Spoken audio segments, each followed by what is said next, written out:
یہ اللہ تعالیٰ کی رحمت ہے. یہ رمضان توبہ استغفار کا مہینہ ہے.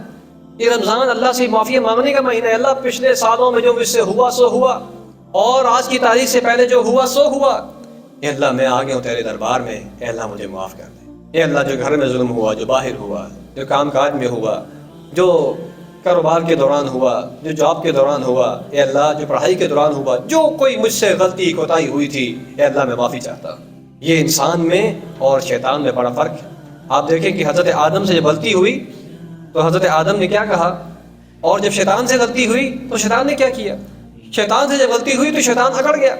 اس نے کہا اللہ آپ نے تو مجھے آگ سے پیدا کیا ہے، میں تو اس سے افضل ہوں، میں توبہ نہیں کرتا. اس نے معافی نہیں مانگی اللہ تعالیٰ سے، بلکہ گناہوں کے لیے مزید لوگوں کو گمراہ کرنے کے لیے مہلت مانگی. اللہ اکبر کبیرہ. تو اس کو تو مہلت مل گئی، لیکن حضرت آدم کا معاملہ اس کے برعکس ہوا.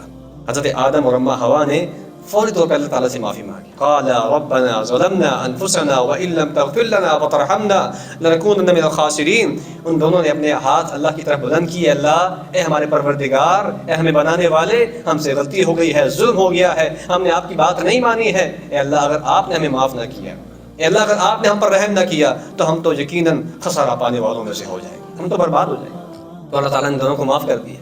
وَتَلَقَّىٰ آدَمُ مِن رَبِّهِ كَلِمَاتٍ فَتَابَ عَلَيْهِ. تو ہم نے اپنے والد کو دیکھنا ہے، ہم نے حضرت آدم کو دیکھنا ہے. شیطان کی سیرت کو نہیں اپنانا، ہم نے حضرت آدم کی سیرت کو اپنانا ہے کہ جب بھی غلطی ہو جائے فوری طور پہ کیا کہنا ہے، ربنا ظلمنا انفسنا وان لم تغفر لنا وترحمنا.